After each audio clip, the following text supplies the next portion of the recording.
नमस्कार, स्वागत है आप सभी का। UP police constable re exam date 2024 को लेकर के बात करेंगे। एक बार एग्ज़ाम पेपर लीक की वजह से रद्द हो चुका है और दोबारा से पुनर्परीक्षा करवाई जाएगी। और सबसे पहले यहाँ पर सेफ स्कोर को लेकर के आप सभी को बता दें कि आप लोग हमेशा अपना बेस्ट करने की कोशिश किया करिए। आप कोई भी 220, 230 का टारगेट लेकर मत चलिए। आप सोचिए कि आप कितना अच्छा कर सकते हैं। आप बिल्कुल सेफ जोन में आ जाइए। अगर कट ऑफ 220 जानी होगी तो आप 220 के ऊपर रहिए, 230, 240 तक आप पहुंचिए। तो आप सेफ जोन में रहिए। और आप लोग जानते हैं कि मैथ, रीजनिंग, हिंदी ये कुछ ऐसे सेक्शन हैं आपके सिलेबस के अकॉर्डिंग जहाँ पे आप एक अच्छा स्कोर गेन कर सकते हैं। तो उन पर आप समय इस प्रकार से दीजिए कि वहाँ से कोई भी क्वेश्चन गलत नहीं होना चाहिए। जीके, जीएस, करंट अफेयर में कितना भी मेहनत कर लिया जाए, 60-70% बहुत है उतना करने में। तो उसको भी आपको बराबर समय देना है। लेकिन कोशिश आप सभी को ये करना चाहिए। कई बार देखेंगे कोई भी अभ्यर्थी जो सक्सेस होते हैं, सफल होते हैं, जिनको नौकरी मिल जाती है, आप देखेंगे उनका कोई भी एक या दो सेक्शन बहुत अच्छा होता है, स्ट्रांग होता है, बाकी में थोड़ा वीक भी होते हैं, लेकिन इधर से अपना वो कवर कर लेते हैं। तो यही चीज़ें आप सभी के साथ होना चाहिए। सफल होने की एक सही जो रणनीति है कि हम सभी सेक्शन पे भले ही बहुत अच्छा ना हो, लेकिन कुछ सेक्शन पे हमारी पकड़ बहुत अच्छी, बहुत मजबूत होनी चाहिए, ताकि वहाँ से हम इतना अच्छा स्कोर प्राप्त कर सकें कि ओवरऑल हमारा स्कोर सेफ जोन में रहे, ओवरऑल हमारा स्कोर कट ऑफ के ऊपर रहे। सीट ज़्यादा है, लेकिन आप सभी जानते हैं अभ्यर्थियों की संख्या भी बहुत ज़्यादा है और हर अभ्यर्थी सिलेक्शन के लिए मेहनत कर रहे हैं।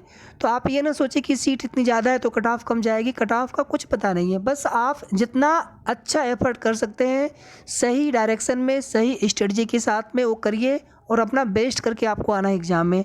अब यहाँ पर देखिए, एग्ज़ाम रद्द होने के बाद से उम्मीद है कि आप लोग लगातार प्रिपरेशन कर रहे होंगे। ऐसा नहीं कि आपने रेस्ट करना स्टार्ट कर दिया। दौड़ आदि पे आप लोग बाद में फोकस करिएगा। अभी मेन फोकस सिर्फ और सिर्फ आपके रिटन एग्जाम पर होना चाहिए, ठीक है। बाकी कुछ चीज़ें आप लोग स्वयं से सोचा करिए, कहाँ पे क्या बताया जाता है वो ठीक है, लेकिन आप लोग खुद से भी सोचा करिए कि हमें किस प्रकार से सिलेक्शन लेना है। आप सभी जानते हैं कि मार्च में 2 लेटर आपको देखने को मिला होगा, 24 का, 27 का। फिर आगे भी इस तरह की आपको कई जानकारी मिलती रही होगी। फिर आप देखेंगे कि पेपर ऑफलाइन के लिए संस्थानों की सूची, ये सभी जिलेवार तैयारियां की जा रही हैं। और पेपर आपका इस बार पूरी तरीके से सुचारूपूर्वक तरीके से कराने के लिए भर्ती बोर्ड लगातार कोशिश कर रहे हैं। आप सभी जानते हैं कि जो भी चीज़ें हुई, हज़ारों लाखों अभ्यर्थी एग्ज़ाम देने जाते हैं, कितना समय, श्रम, पैसा बर्बाद होता है, कितनी मुश्किलों का सामना करने के बाद आप एग्ज़ाम सेंटर तक पहुंचते हैं, एग्ज़ाम देते हैं। फिर बाद में मालूम पड़ता है कि कुछ जो भी पेपर लीक कराने वाले लोग होते हैं, उनकी वजह से सभी अभ्यर्थियों को मुश्किलें झेलनी पड़ती है। जिनके पेपर अच्छा हुआ उनका भी, जिनका ख़राब हुआ उनको दोबारा से मौका मिल जाता है। तो यहाँ पर आप सभी मेहनत करिए अच्छे से। इस बार हम सभी लोग यही उम्मीद करते हैं कि पेपर पूर्णतः सुचितापूर्वक तरीके से संपन्न करवाई जाएगी। किसी भी तरह की कोई भी नकल धांधली जैसी चीज़ें अब इस बार न हो। अभी लोकसभा चुनाव आचार संहिता चल रही है और अभी कम से कम जून तक मान कर चलें कि आपकी भर्ती में एग्ज़ाम नहीं होने वाला है। जुलाई में ही एक्सपेक्टेड है और नोटिस जून में आने की उम्मीद रहेगी 100%। जुलाई या फिर अगस्त तक, मैक्सिमम आप अगस्त मान के चलें, इससे ज़्यादा लेट नहीं होना चाहिए एग्ज़ाम को लेकर के।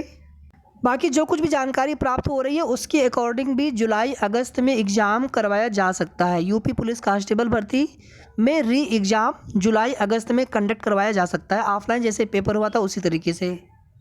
फिलहाल में आप लोग जुलाई को ही ये मान करके चलिए कि जुलाई मंथ में, जुलाई लास्ट तक, यानी जो संडे होंगे, संडे को ही एग्ज़ाम रहेगा। तो संडे के हिसाब से आप देख लीजिएगा, जुलाई लास्ट में ही एग्ज़ाम कंडक्ट होने की पूरी उम्मीद रहेगी। और ये भी देखा जाता है कि कोई और एग्ज़ाम ना लगा हो उस दिन, जो स्टेट, कम से कम जो स्टेट वाले एग्ज़ाम होंगे। तो जुलाई में ही पूरी उम्मीद है। बाकी जुलाई से अगस्त तक, इससे ज़्यादा डिले नहीं होना चाहिए। जुलाई अगस्त में ही री एग्ज़ाम कराने को लेकर के जो भी जानकारी प्राप्त हुई है उसके अनुसार, तो आप लोग जुलाई अगस्त ही मान करके चलेंगे और अच्छे से तैयारी करेंगे। अभी से लगातार कंसिस्टेंटली, ना कि नोटिस आने के बाद आप स्टार्ट करेंगे, ठीक है। यही गलती होती है आप अभ्यर्थियों से कि पहले से हम बिल्कुल रेगुलर नहीं होते हैं। जब नोटिस आ जाती है, 1 महीने का समय है, तो हम रात दिन एक कर देते हैं। जो चीज़ें आप 6 महीने में कितना भी आप कोशिश करेंगे, आपके माइंड को एक्सेप्ट करने की भी एक कैपेबिलिटी होती है। तो आप अभी से लगिए, अभी से अच्छे से करते रहिए और आई होप कि आप पहले से तैयारी कर रहे हैं अच्छे से। बाकी अगर आप नहीं कर रहे थे अच्छे से, तो अभी से आप अच्छे से रेगुलर हो जाइए, कंसिस्टेंट हो जाइए। और कोशिश आप ये करिए कि मैथ, रीजनिंग, हिंदी, यहाँ से कोई भी क्वेश्चन गलत नहीं होना चाहिए।